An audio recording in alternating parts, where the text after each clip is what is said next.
Hello there, my name is Lisa, and I'm going to tell you about how I met the true love of my life.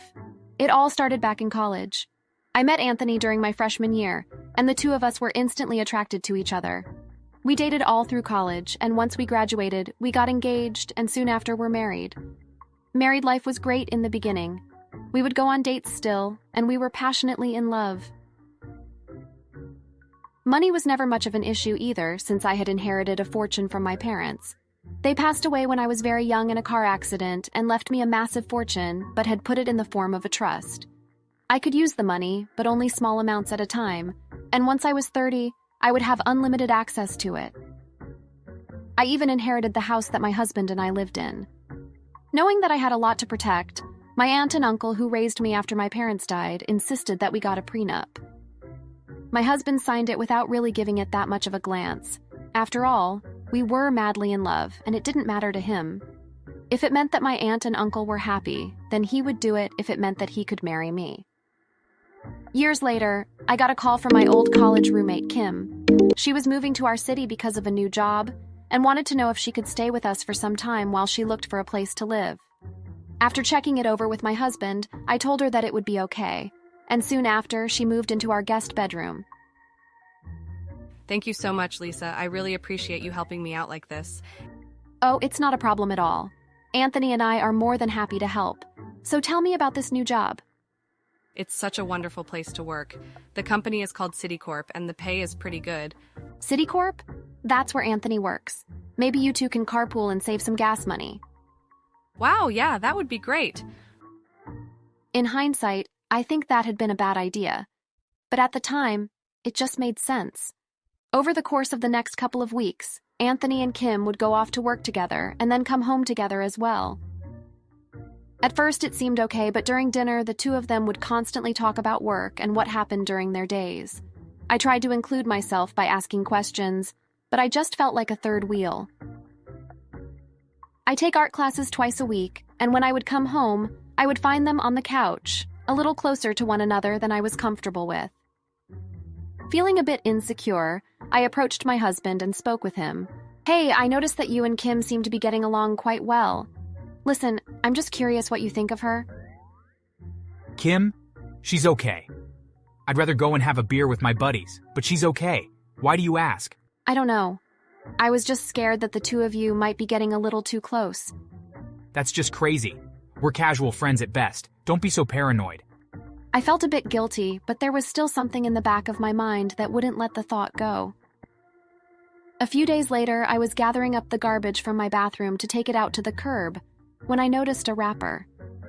I don't know why it caught my eye, but when I looked closer, it was a condom wrapper. I was so confused.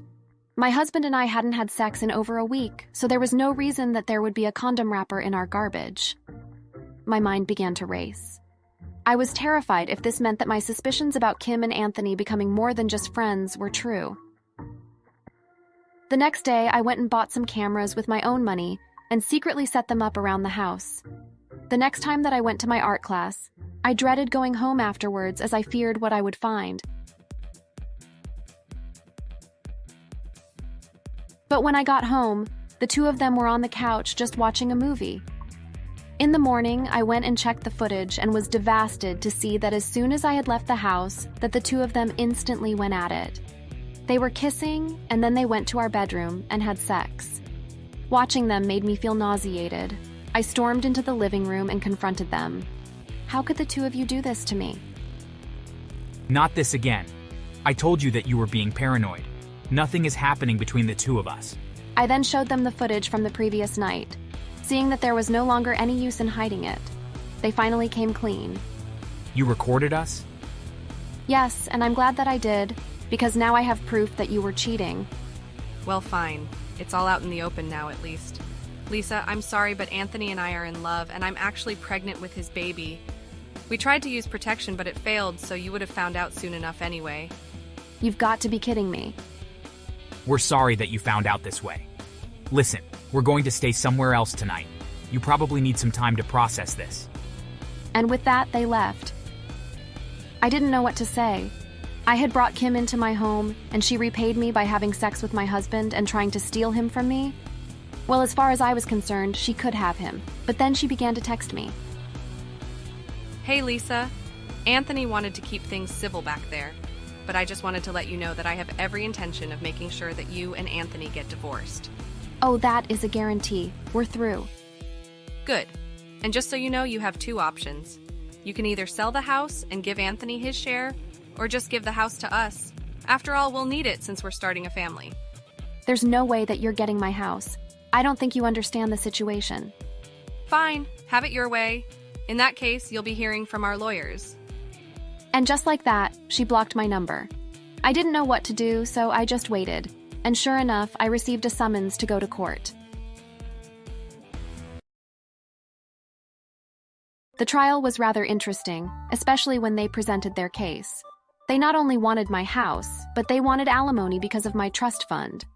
However, as soon as the judge read the prenup that my husband had unfortunately forgotten that he had signed, he threw their case out immediately.